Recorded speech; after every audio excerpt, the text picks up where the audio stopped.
நன்றி, வணக்கம். நாம் தமிழர், நாமே தமிழர்.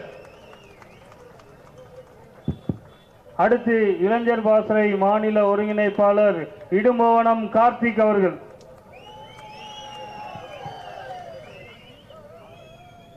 வீட்டில் இருக்கிற சான்றோர் பெருமக்களை, கூடி நிற்கிற தாய் தமிழ் சொந்தங்களே, உங்கள் அனைவருக்கும் எமது பணிவான வணக்கம். தன் கண்முன்னே ஜாலியன் வாலாபாக்கில் தன் இன மக்கள் கொன்றொழிக்கப்படுவதை கண்டு மனம் சகிக்க முடியாது. அன்றைக்கு பாராளுமன்றத்தில் குண்டை வீசினான் பகத்சிங். அதன் விளைவாக தூக்கு கயிற்றுக்கு தன் உயிரை பலியாக கொடுத்தார். மன்னிப்பு கேட்டுவிட்டு போராடலாமே பகத்சிங் என்றபோது, நான் இன்றைக்கு இறந்து போனால் எனக்கு பிறகாக என்னை போல கோடிக்கணக்கான பகத்சிங்கள் எழுவார்கள் என்று சொல்லி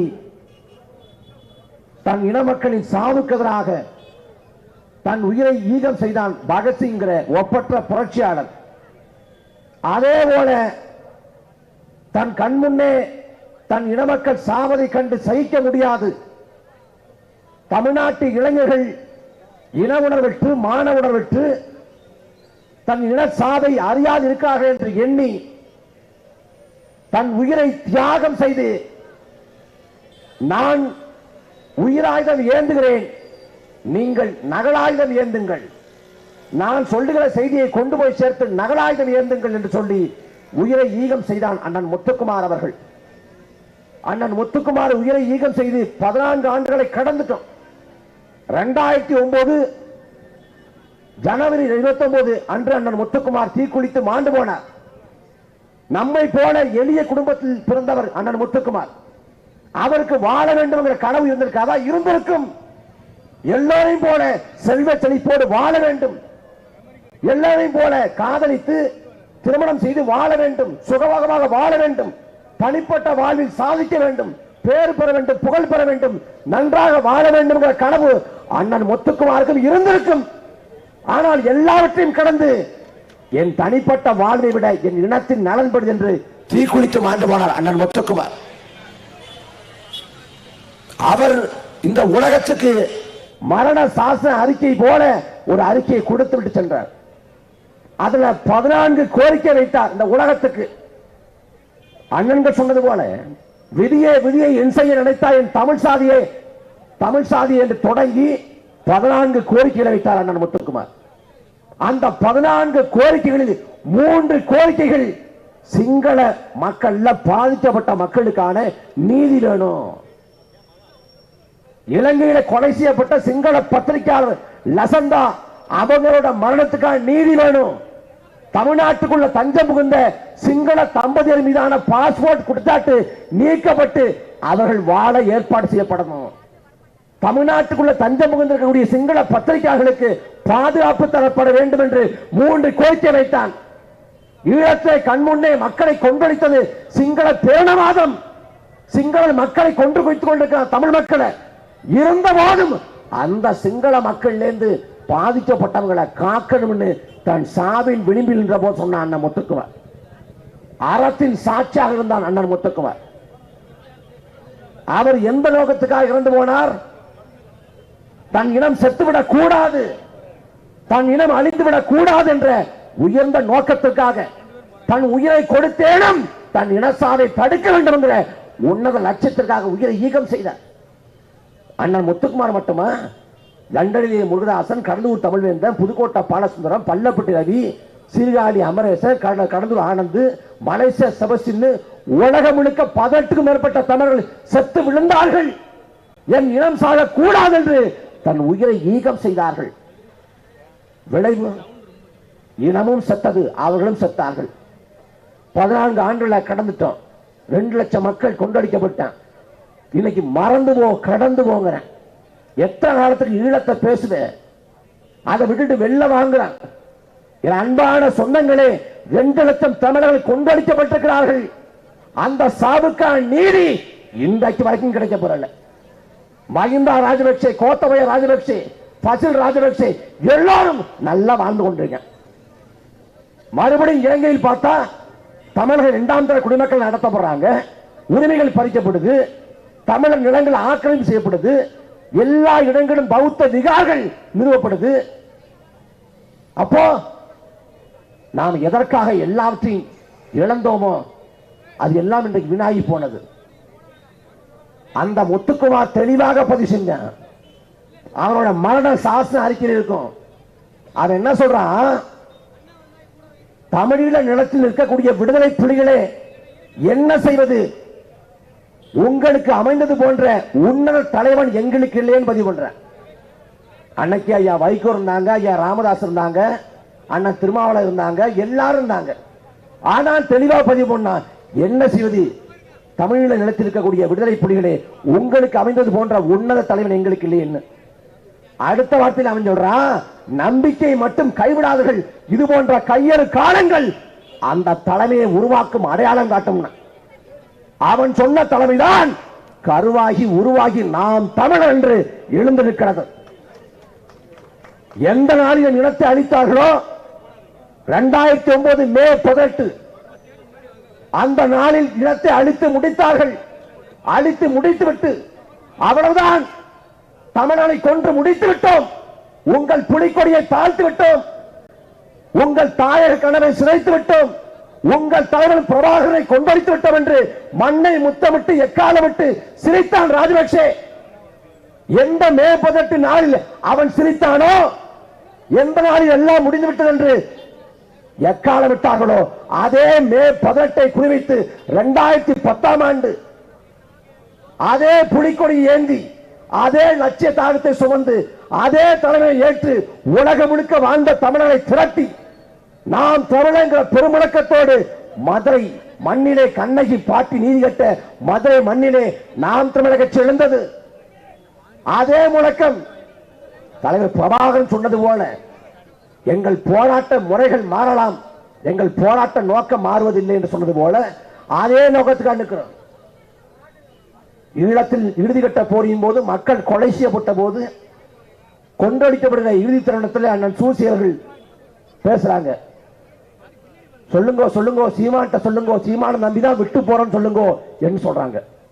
அது சாதாரண ஒரு வாக்கியம் இல்ல, வார்த்தை அல்ல, அடுத்த கட்ட போருக்கான பிரகடனம். அறம் தோற்றால் மரம் பிறக்கும், மரம் தோற்றால் அறமே தலைக்கும், இதுதான் நியதி. தொடக்கத்தில் தந்தை செல்வா அறப்போராட்டம் மௌனிக்கப்படுது, தலைவர் பிரபாகரன் தலைமையில் ஆயுதம் ஏந்திய மக்கள் புரட்சி, அந்த போராட்டமும் மௌனிக்கப்படுகிறது. இந்த முறை அறப்போராட்டம் அரசியல் போராட்டம். தமிழீழ நிலத்தில் இல்ல, தமிழ்நாட்டில் இருந்து எந்த நிலத்தில் தலைவர் பிரபாகரனை பயங்கரவாதி தீவிரவாதி என்று சொன்னானோ அதே தமிழர் வீதி எங்கும் தலைவர் பிரபாகரனை தூக்கி சுமக்கிறோம். காலத்தை மாற்றி வைத்திருக்கிறோம். ஈழத்தை பேசக்கூடாது, புலிகளை பேசக்கூடாது என்றார்கள். இன்றைக்கு தமிழன் நிலமுழுக்க அதே புலிக்கொடி பறக்கிறது, அதே புலிகளை போற்றி தொழுது கொண்டிருக்கிறோம். காலம் மாறிக்கொண்டிருக்கிறது. அன்பான மக்களே, நீங்கள் சத்தியமிட்டு சொல்லுங்க, நாம் இந்த அரசியலை முன்னெடுத்து போகல, காலம் கையெழுத்து நகர்த்தி கொண்டு போகுது. நாம் தமிழர் கட்சிக்கான தேவையை வலியுறுத்துகிறது. 2010 நாம் தமிழர் கட்சி தொடங்கப்பட்டுச்சு. 2024 நிற்கிறோம். 14 ஆண்டுகள பயணம். புதுசா மாற்றுங்கிற கட்சி முழக்கத்தை வச்சு கட்சி தொடங்கல. நமக்கு முன்னாடி ஐயா ராமதாஸ் தொடங்கியிருக்காங்க, ஐயா விஜயகாந்த் தொடங்கியிருக்காங்க, ஐயா கமலஹாசன் தொடங்கியிருக்காங்க, இன்னும் பல பேர் கட்சி தொடங்கியிருக்காங்க. நம்மை விட மிகுந்த படைபலத்தோடு மிகுந்த பின்புலத்தோடு பல பேர் தொடங்கியிருக்காங்க. ஆனா எல்லாரும் 2 தேர்தல் 3 தேர்தலுக்கு மேல தாக்கு பிடிக்க முடியல. கரை ஒதுங்கிட்டான். யாரை எடுத்து அரசு பண்ணாலும் அவரோட ஒதுங்கிட்டான். ஆனா நாம் தமிழர் கட்சி எத்தனை தோல்விகளை கண்டாலும் சரி, அதை விட பன்மடங்கு வளர்ச்சி பெறுது. 2016 முதலாக போட்டியிட்டோம். 1.1 விழுக்காடு வாக்களை பெற்றோம். நாம் வெற்றி பெறல, 1 விழுக்காடு தான் வாக்கு.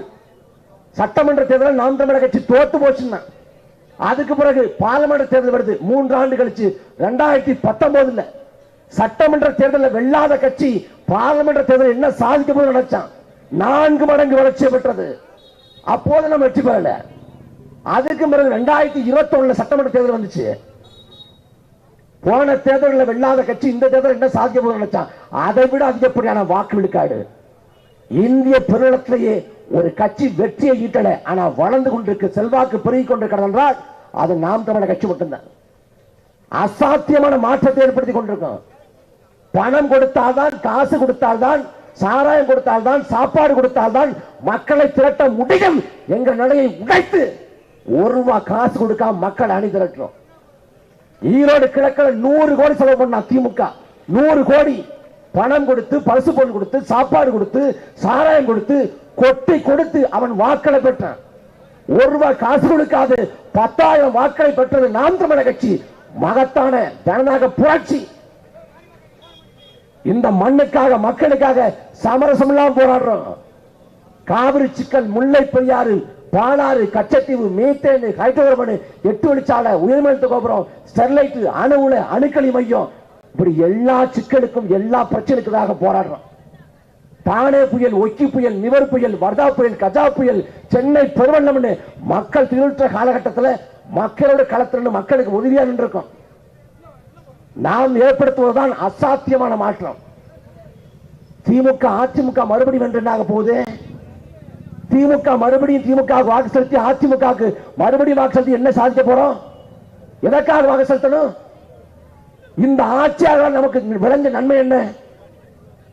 தென் மாவட்டங்களில் வெள்ளம் ஏற்படுது. தூத்துக்குடி, திருநெல்வேலி வெள்ள காலத்தின் போது இந்த ஆட்சியாளர் பெருமக்கள் நம்மை காப்பாற்ற உதவினாங்களா? சேலத்தில் திமுக மாநாடு, ஒரு நாள் மாநாட்டுக்கு 5 லட்சம் பேருக்கு சாப்பாடு போடுறான். 5 லட்சம் பேருக்கு, 5 லட்சம் பேருக்கு ஒரே நாள்ல சாப்பாட்டை தயார் பண்ணி, உணவை தயார் பண்ணி போட முடியும்னா, இந்த தென் மாவட்டங்களில் வெள்ளம் ஏற்பட்டப்ப, சென்னையில் வெள்ளம் ஏற்பட்டப்ப இதே போல ஒரு 5000 பேருக்கு சாப்பாடு ஏண்டா போடல? 84 கோடியை வசூல் பண்ணிருக்கு மாநாட்டுக்கு திமுக. ஆனா சென்னை வெள்ளத்துக்கு, தென் மாவட்ட வெள்ளத்துக்கு எவ்வளவு வசூல் பண்ணி கொடுத்திருக்கான்? எவ்வளவு உதவி பண்ணிருக்கான்? ஒண்ணுமில்ல. ஐயா ஸ்டாலின் என்னங்க வெள்ளம் வந்துருச்சு, சரியா வந்து அரசு எதுவும் பண்ணலையே அப்படின்னு கேட்டா, எங்க மேல ஒண்ணுங்க தப்பு இல்லைங்க, எங்களை குறை சொல்லாதீங்க, வானிலை ஆய்வு மையம் தான் காரணம். என்னங்க அவங்க என்ன தப்பா பண்ணிட்டாங்க? மழை பெய்யான்னு சொல்லிட்டாங்களா? இல்ல இல்ல, மழை பெய்யும் தான் சொன்னாங்க. ஒருவேளை கனமழை பெய்யும் சொல்லலையா? இல்ல இல்ல, கனமழை பெய்யும் தான் சொன்னாங்க. அப்புறம் என்ன சொன்னாங்க? கனமழை பெய்யும் சொன்னாங்க. ஒரு நாள் முழுக்க கனமழை பெய்யும் சொல்லல. யார் சொல்றா? தமிழ்நாட்டின் முதலமைச்சர் ஸ்டாலின்.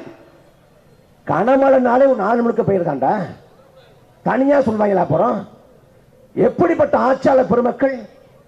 எந்த நோக்கமும் இல்லை, எந்த தத்துவமும் இல்லை, ஆட்சி நடத்த தெரியலங்க. தமிழ்நாட்டில் என்ன நடக்கும் தமிழ்நாட்டின் முதலமைச்சருக்கு தெரியல. ஆனா சொல்றான் திராவிட மாடல் ஆட்சி. யாரும் குறை சொல்ல முடியாது, யாரும் குற்றம் சொல்ல முடியாது. ஏன் குறை சொன்னதுக்கு உள்ள போட்டுறேன்? யோசிச்சு பாருங்க. இணையத்தில் எவனாவது பதிவு போட்டானா அவனை கைது பண்றது, மீம்ஸ் போட்டானா கைது பண்றது, யாராவது பேசினான்னா அவனை அச்சுறுத்துறது. ஆனா இதுக்கு எதிராக இவ்வளவு பொங்குற திமுக. நான் கேள்வி எழுப்புறேன். RSS இயக்கத்தை சேர்ந்த குருமூர்த்தி, அந்த குருமூர்த்தி போன மாதம் பதிவு போடுறாரு, ட்விட்டர் தளத்தில் பதிவு போட்டிருக்காரு. இன்னைக்கு வரைக்கும் பதிவு இருக்கு. திமுக காரங்க பொண்டாட்டி விட்டு பொழைக்கிறாங்க என்று கொச்சையாக பதிவு போட்டார். நாங்க கண்டிக்கிறோம், நாங்க எதுக்கிறோம். ஏன்னா எங்க சொந்தக்காரங்க, எங்க உறவுக்காரங்க திமுக இருக்காதனால எங்களுக்கும் வருது. ஆனா 2 கோடி திமுக இருக்குன்னு சொல்றானே, 2 கோடி பேர்ல ஒருத்தனுக்கு கூட ஏண்டா ரோசம் வரல? இணையத்தில் எழுதுறதுக்காக எங்க கட்சியை சேர்ந்த தம்பியை கைது பண்ணி உள்ள தூக்கி போடுற. ஆனா திமுக காரங்க பொண்டாட்டி விட்டு பொழைக்கிறாங்கன்னு RSS இயக்கத்தை சேர்ந்த குருமூர்த்தி சொன்னப்ப ஏண்டா வழக்கு போடல? ஏன் கைது பண்ணல? கோயம்புத்தூர்ல பாரதியார் பல்கலைக்கழக வாசல்ல நின்று கொண்டு கச்சாட்டா பேசாரு. கருணாநிதி பாலியல் தொழிலாளி வீட்டுக்கு போனார், போய்விட்டு திரும்ப வந்தார், வந்துவிட்டு திருப்தி இல்லை என்று சொல்லி காசை திரும்ப கேட்டார் பேசார். ஏன் வழக்கு போடல? ஏன் வழக்கு போடல? அது உண்மைன்னா வழக்கு போட வேண்டாம், அவதூறு போயினா வழக்கு போடு. என்ன அடாவடித்தனம்? பாஜக நீ பம்முவ, பயப்படுவ. அவன் வந்து ரெய்ட போட்டான என்ன பண்றது? அவன் அமலாக்கத்தோட சோதனையை போட்டா என்ன பண்றது? பாரதிய ஜனதா பயப்படுவேன். ஆனா நாம் தமிழர் கட்சி அச்சுறுத்தல் பணியே எங்கள் கட்சியை சேர்ந்த அண்ணன் சேவியர் குமார் கொலை செய்யப்பட்டு ஒரு வாரம் ஆச்சுடா, ஒரு வாரம் ஆச்சு. அதில் தொடர்புடைய முதன்மை குற்றவாளி ரமேஷ் பாபு அவனை இன்னைக்கு வரைக்கும் கைது பண்ணல. அண்ணன் சேவியர் குமாரை உடனே அடக்கம் செய்வதற்கு நெருக்கடி கொடுத்து அழுத்தம் கொடுத்து உடனடியாக அடக்கம் செய்ய இந்த திமுக அரசு, திமுக அரசின் காவல்துறை ஏன்டா இன்னைக்கு வரைக்கும் கைது பண்ணல? ஏன் கைது பண்ண மாட்டேங்கிற? அவர் காணாம போயிட்டாரு, என்ன மாயமா போயிட்டாரா? எவ்வளவு கொடுமை! அதிமுக ஆட்சி என்ன நடந்தது? திமுக ஆட்சி நடக்குதுங்க. அவன் சத்தமா நடத்தினான், இவன் சத்தமா நடத்தி கொண்டிருக்கான். அதிமுகவின் ஆட்சி காலத்தில் இதே தூத்துக்குடியில 15 பேரை சுள்ள சுடிக்க கொன்றது எடப்பாடி பழனிசாமி அரசு. அன்றைக்கு இதே திமுக பேசியது, இறந்து போன தங்கச்சி சோனியோட உருவப்படத்தை காண்பித்து இந்த மரணத்துக்கு நீதி வேணும், கனிமொழிக்கு ஓட்டு போடுங்க, திமுக ஓட்டு போடுங்க, நாங்க குற்றவாளிகளை கூண்டில் ஏற்றுவோம் என்று பேசியது இதே திமுக. ஆட்சிக்கு 2 ஆண்டுகளை கடந்து விட்டது. எங்க செத்து போனவருக்கா நீதி? தங்கச்சி ஸ்னோனில கொன்னவன் இன்னைக்கு வரைக்கும் உதவி கொண்டிருக்கான். அந்த வாகனத்தின் மீது ஏறி நின்று மக்களை குறிவாத்து சுட்ட சுடலை கண்ணுங்கிற ஒரு பரதேசி நாய் இன்னைக்கு வரைக்கும் மக்கள் இருக்காண்டா, உதவி கொண்டிருக்காண்டா. யாரையும் கைது பண்ணல. ஏன் கைது பண்ணல? அதிமுக தூத்துக்குடியில் துப்பாக்கி சூட்டை நடத்தியது என்றால் திமுக அரசு எதற்காக கொலையாளிகளை காப்பாற்றுகிறது? தூத்துக்குடியில போராட்டம் நடத்தினா, ஆர்ப்பாட்டம் நடத்தினா, திருமணி கூட்டம் நடத்தினா, ஸ்டெர்லைட்டை பத்தி பேசுறாதீங்க, துப்பாக்கி சூட்டை பத்தி பேசுறாதீங்க. ஏன் சொல்ற? ஏன் சொல்ற? இது மக்களாட்சியா இல்ல மன்னராட்சியா? ஜாலியன் வாலாபாக்கில் மக்களை சுட்டுக் கொன்றது போல மக்களை கொண்டு குவிச்சாங்க. அன்பான சொந்தங்களே, ஜாலியன் வாலாபாக்கில் போராடிய போது மக்கள் நாடு கேட்டார்கள். இவன் நாடு கேட்கல, தூய்மையான காற்று, தூய்மையான சுற்றுச்சூழல் கேட்டான். ஆனா அதற்காக மக்களை, மண்ணின் மக்களை கொன்றொழித்தார்கள். அந்த கொன்றொழித்த காயல்களுக்கு இன்னைக்கு வரைக்கும் நன்மை கிடைக்கல. ஆனா நம்பிக்கொண்டிருக்கோம் இது மக்கள் ஆட்சி நாடு, மக்களுக்கான ஆட்சி. நாம் திரும்ப திரும்ப ஓட்ட போடுறோம் திமுகவுக்கும் அதிமுகவுக்கும். பாரதிய ஜனதா வந்துடும், பாஜக வந்துடும், பாஜக வந்துடும். பாஜக எந்த காலத்தில் தமிழ்நாட்டில் வராது, வர முடியாது. 2014 சொன்னா மோடி அலை வீசுகிறது, மோடி அலை வீசுகிறது. குஜராத் மாடல் இந்தியா முழுக்க வென்ற பாரதிய ஜனதா தமிழ்நாட்டில் மண்ணை கவியது. 2019 ஆண்டு அறுதி பெரும்பான்மையோட 2வது முறை ஆட்சியை பிடிக்குது பாரதிய ஜனதா. தமிழ்நாட்டில் மறுபடியும் மண்ணை கவியுது, மண்ணை கவுது. மோடியோட பதவியேற்பு நடக்குது. வடநாடு முழுக்க அது பேசுபொருளாகுது, ஊடகங்கள்ல, சமூக வலைதளங்கள்ல அது பேசுபொருளாகுது. ஆனா 2019 மோடி பதவியேற்கிற அன்னைக்கு என்ன தெரியுமா தமிழ்நாட்டில் பேசுபொருளா இருந்துச்சு? பிரெண்ட்ஸ் படத்துல ஒரு நகைச்சுவை, நேசமணி தலையில சுத்தியல் இருந்துச்சு. பிரேபார நேசமணின்னா ஒரு படத்தின் நகைச்சுவை காட்சியை மதித்த அளவு கூட நரேந்திர மோடி தமிழ்நாட்டு மக்கள் மதிக்கல. 2021 அதிமுக கூட்டணியிலே அங்க வைத்த பாஜகவை சேர்ந்த சட்டமன்ற வேட்பாளர்கள் மோடி படத்தை, அமித்ஷா படத்தை போட்டுக்கொண்டு வாக்கேற்க பயந்தான். இந்திய பெருநிலத்திலேயே எந்த இடத்துலையும் மோடிக்கு, அமித்ஷாவுக்கு இந்த நிலைமை இல்லை. படத்தை போட்டு போக பயந்தான். ஏன்? தமிழ்நாட்டு மக்கள் அவ்வளவு கோபத்தில் இருக்காங்க. அந்த பாரதிய ஜனதா காட்டி அச்சுறுத்தினான். இங்க ஒரு வடம் போடுறான், அங்க ஒரு வடம் போடுறான். திமுகவுக்கு எப்போதும் இரட்டை வேடம், இரட்டை நாக்கு. இங்க ஒண்ணு பேசுவான், அங்க ஒண்ணு பேசுவான். பாசிச பாஜக ஒழிய இது தமிழ்நாட்டில் பேசுவான். வடநாட்டுக்கு போன என்ன சொல்லுவான்?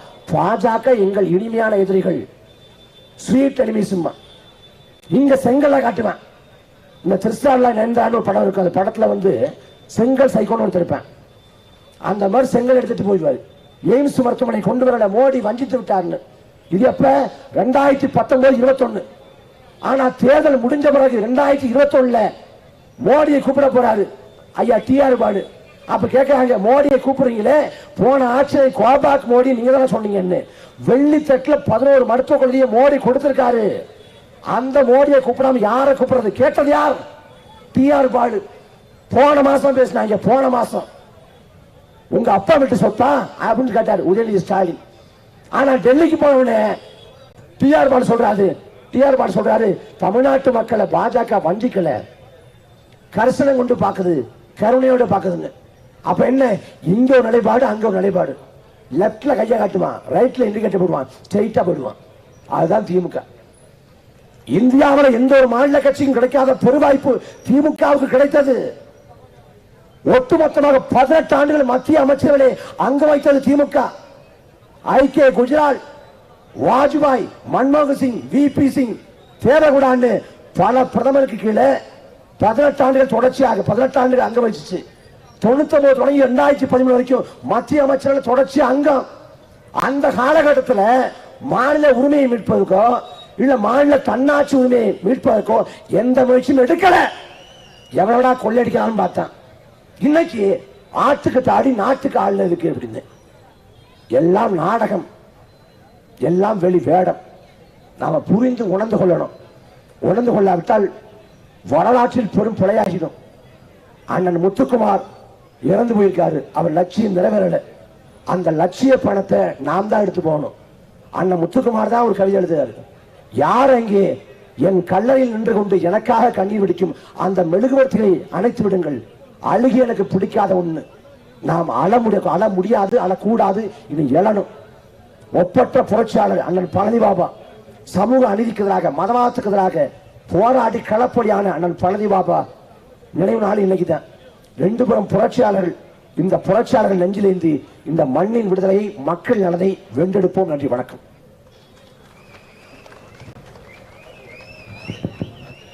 அடுத்து மாநில ஒருங்கிணைப்பாளர் ஹுமாயூன் கபீர் அவர்கள்.